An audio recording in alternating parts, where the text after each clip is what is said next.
Better to trip with the feet than with the tongue. Imagine a world where your silence can speak louder than words, where your calm can overpower the chaos around you.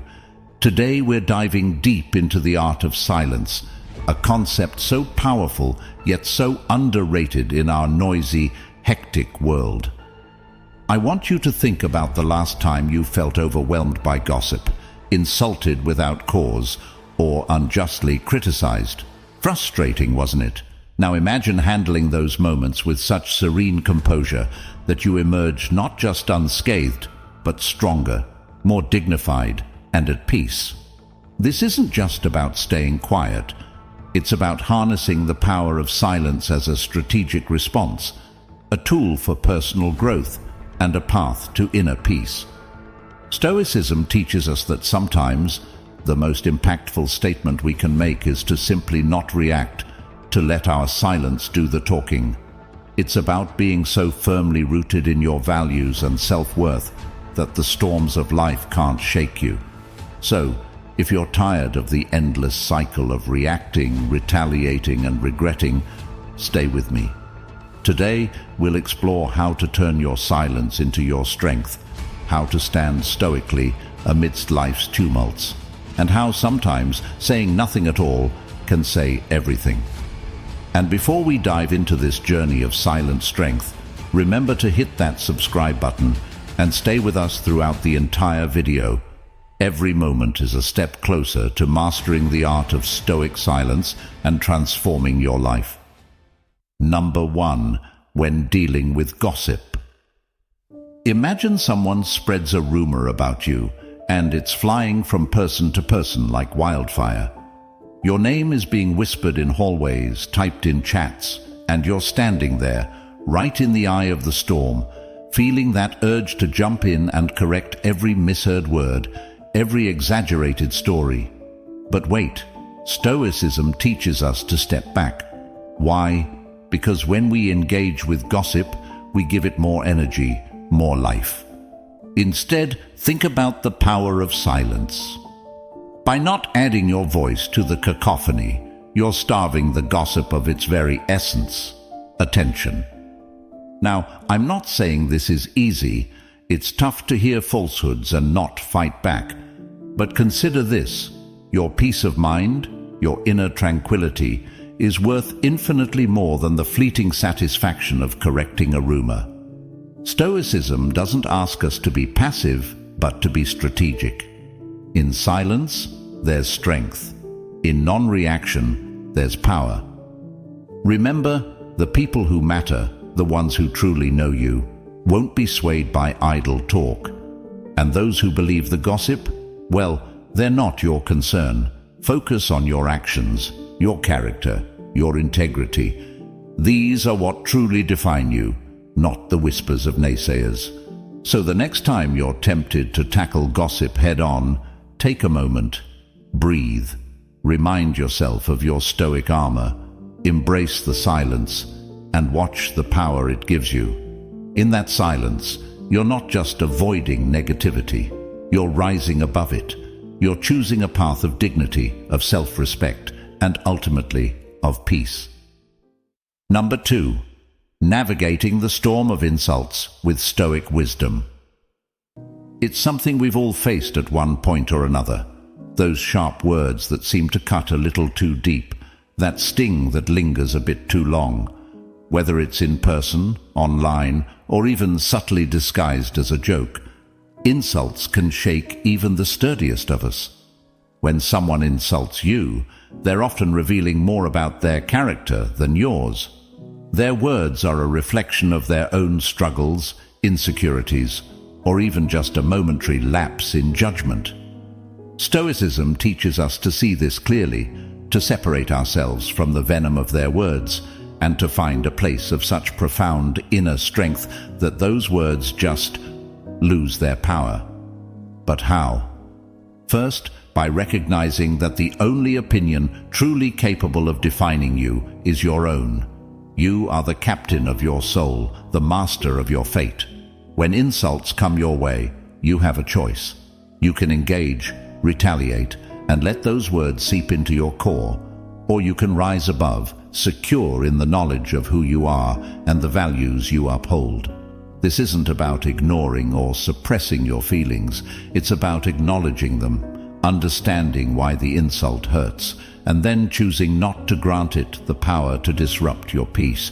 It's about responding, not reacting. Maybe that response is silence, a simple, powerful silence that says, "Your words do not define me." And remember, Stoicism doesn't mean you don't seek support or speak out against abuse. It means you control what you can, your response, your emotions, your dignity. You can't control what others say, but you can control whether you accept or reject their words internally. By navigating the storm of insults with Stoic wisdom, you're not just protecting yourself, you're elevating yourself. You're living a life that's not buffeted by the whims of others' opinions, but anchored in a deep, unwavering sense of self-respect and inner tranquility. Number 3. When dealing with anger. Feeling angry is not the problem. It's a natural response to perceived wrongs or injustice. The real challenge, and where Stoicism steps in, is managing how we respond to that anger. It's like this. Imagine anger as a blazing fire. Left unchecked, it can consume everything in its path. But if we approach it with the calm, composed mindset of a Stoic, we can contain the fire and use it to illuminate rather than destroy. So, how do we do this? It starts with a pause. This might seem trivial, but it's incredibly powerful. In that moment of pause, you create space between the trigger and your response. You give yourself the chance to choose how to react, rather than being swept away by the tidal wave of anger. Now, in that space, ask yourself, why am I angry? Stoicism teaches us to look beneath the surface. Often our anger stems from a sense of hurt, threat, or injustice. But by understanding its root, we can address the underlying issue more effectively than if we just lash out. Here's where it gets even more interesting. Stoicism doesn't just ask us to examine our anger, it invites us to question its validity. Is our perception accurate? Have we interpreted the situation correctly? By challenging our assumptions, we might find that our anger is based on a misunderstanding or a skewed perspective. But what if the anger is justified? Stoicism doesn't say we should suppress it. Instead, it offers the concept of constructive anger. Yes, there's such a thing. It's anger that's controlled, directed, and used for positive change. Think of it as a tool, not a weapon. It can motivate us to address injustices, stand up for ourselves, or make important changes in our lives. Yet, even justified anger should not control us. The Stoic philosopher Seneca likened anger to temporary madness. So, while we can acknowledge our anger and use it constructively, we must not let it cloud our judgment or dictate our actions. In practicing these Stoic principles, we don't become emotionless. We become masters of our emotions. We learn to respond to anger with reason, wisdom, and integrity. And in doing so, we not only avoid causing harm to ourselves and others, but we also cultivate inner peace and resilience. Number 4. When criticized unjustly. When you face unjust criticism, Stoicism encourages you to pause and take a deep breath. This isn't about suppression, it's about giving yourself a moment to process your emotions calmly and avoid reacting impulsively. Because let's face it, our gut reaction might be to retaliate or defend ourselves vehemently. However, Stoicism teaches us that there's immense power in choosing our response thoughtfully. Now, imagine someone has just criticized you unfairly. Your initial reaction might be to dispute it, to set the record straight. But here's a Stoic twist. Ask yourself, does this criticism, true or not, define who I am? Remember, your value and self-worth are not contingent upon others' opinions or judgments. Stoicism imparts the wisdom that our core identity and integrity remain intact, regardless of external appraisal. Next, consider the source of the criticism. Stoicism prompts us to reflect on the critic's intentions and perspectives. Often, unjust criticism is more about the critic's perceptions, insecurities, or their own internal struggles than it is about you. By understanding this, you can see the criticism for what it truly is, a reflection of the critic, not you. But here's where Stoicism doesn't mean passivity. If there's a kernel of truth in the criticism, even if it's delivered unfairly, use it as an opportunity for growth. Analyze it objectively. Is there something valuable you can learn? Something you can improve? Stoicism encourages us to use every experience, even the unpleasant ones, as fodder for personal development. Now let's talk about maintaining your tranquility. Stoicism teaches that your peace of mind is paramount and should not be easily disturbed by external events, including criticism. By detaching your emotional well-being from others' opinions, you shield your inner peace from the fluctuating tides of praise and blame. Number 5. When dealing with loss. Loss is an inevitable part of our human experience, whether it's losing a loved one, a relationship, a job, or even an aspect of our identity. It's raw, it's real, and it can be deeply painful. But here, in the midst of our grief and sorrow, Stoicism offers a beacon of hope and resilience. Stoicism acknowledges the pain of loss. It doesn't ask us to suppress our grief or pretend it doesn't hurt. Instead, it offers us a framework to process our loss more healthily and constructively. It reminds us that while we can't control what we lose, we can control how we respond to that loss. Imagine you've just experienced a significant loss. The world feels like it's crumbling under your feet. It's here that Stoicism invites you to pause and breathe. Inhale deeply and give yourself permission to feel your emotions, to mourn. But as you do, remember, your emotions are natural responses, not commands. You can feel sad, angry, or confused without letting these feelings dictate your actions or define your future. Now, here's a profoundly Stoic way to view loss: as an opportunity for growth. Every loss, no matter how devastating, brings with it the seeds of new beginnings, new strengths, and new wisdom. Ask yourself, what can this loss teach me? How can it help me grow? This isn't about finding immediate answers or silver linings. It's about opening yourself to the possibility that even in the darkest of times, there's potential for light.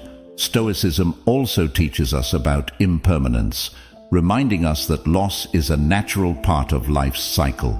Everything and everyone we cherish is on loan to us, so to speak. By internalizing this concept, we can learn to appreciate our blessings more deeply while we have them and let go of them with grace when the time comes. Stoicism encourages us to lean into our community during times of loss, sharing our pain, allowing others to support us, and in turn, offering our support to those who grieve can be incredibly healing. Remember, being Stoic doesn't mean going it alone. It means being wise and brave enough to connect with others, even in our most vulnerable moments. In embracing Stoicism, we don't diminish our loss or deny our pain. Instead, we learn to navigate our grief with dignity, finding our way back to peace and equilibrium in time. We acknowledge the hurt, but also recognize our capacity to recover, to find meaning, and to continue our journey with renewed strength and wisdom. Number 6. When confronted with injustice. When we're confronted with injustice, our initial impulse might be to react with outrage or despair. These are natural human responses. However, Stoicism invites us to take a step back and assess the situation with clarity and composure. It doesn't mean we become indifferent or passive. Rather, we choose a response that's aligned with our values and principles. not dictated by our impulses. Imagine witnessing or experiencing something unjust. The Stoic response begins with observation and understanding. Ask yourself, what is within my power to change? Stoicism teaches us to focus our efforts on our actions and attitudes, the realms where we have real agency. While we may not be able to rectify every injustice, we can choose not to let it diminish our spirit or our commitment to what's right. Now, let's delve deeper into the Stoic approach to battling injustice.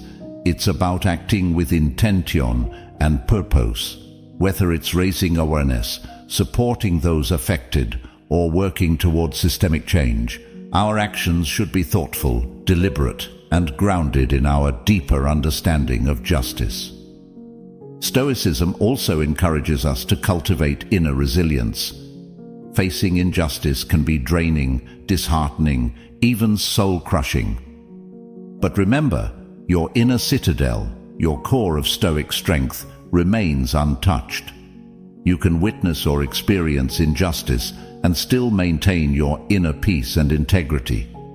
This isn't about turning a blind eye. It's about not letting the outer chaos disrupt your inner harmony. Moreover, Stoicism reminds us of the power of community and shared humanity. Injustice often isolates us, makes us feel alone in our struggle.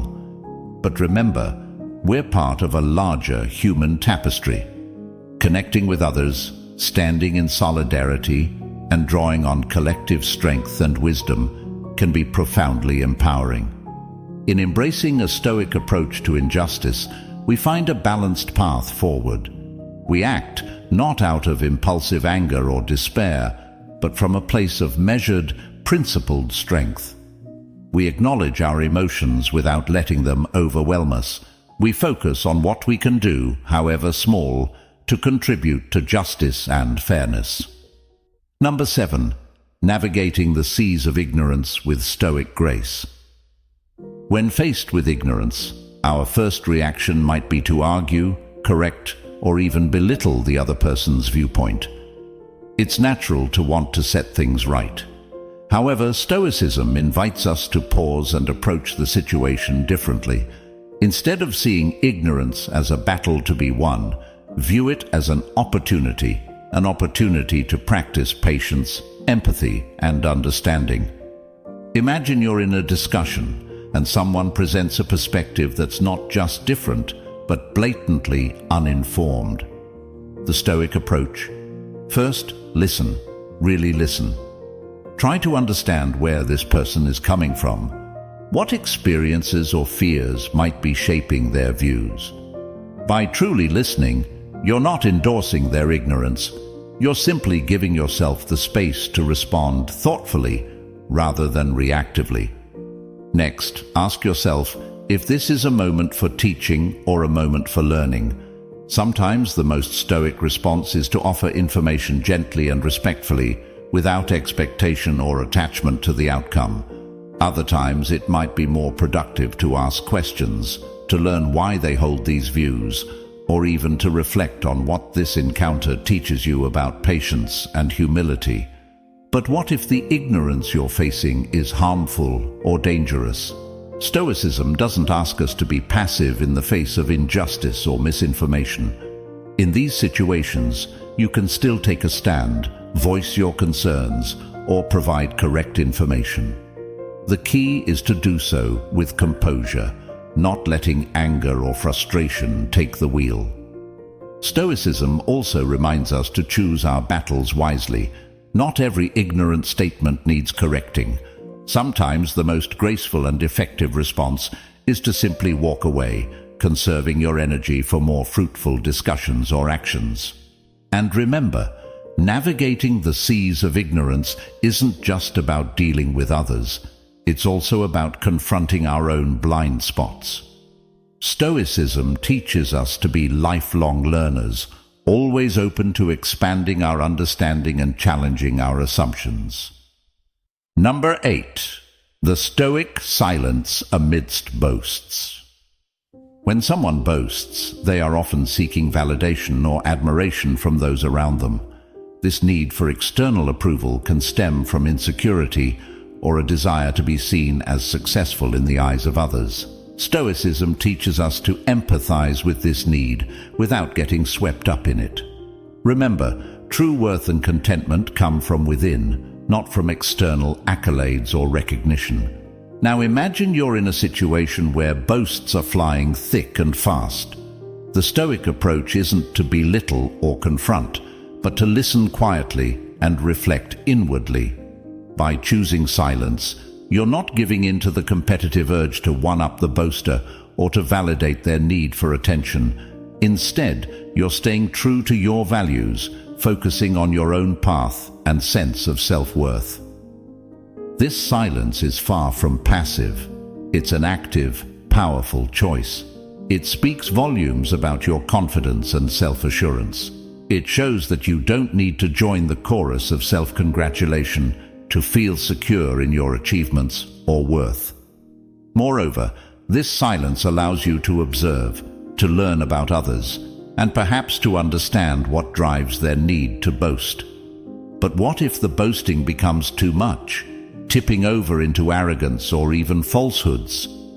Even here, Stoicism counsels us to weigh our response carefully. If a response is necessary, it should be measured, kind, and rooted in truth, not driven by a desire to deflate or humiliate. Embracing silence in the face of boasting also offers a moment for self-reflection. It's an opportunity to examine our reactions and ask ourselves why the boasting affects us. Are we feeling insecure, competitive, or overlooked? By understanding our emotions, we can address our own needs and insecurities more effectively than by engaging in a battle of egos. In practicing the Stoic silence amidst boasts, we cultivate inner peace, humility, and a deep-seated confidence that doesn't depend on external validation. We learn to appreciate our own worth without needing to broadcast it, and we offer others the space to express themselves, even if their way doesn't resonate with us. Number 9. The Stoic art of silence amidst unfounded rumors. Imagine you here learning to navigate life's storms with grace and resilience.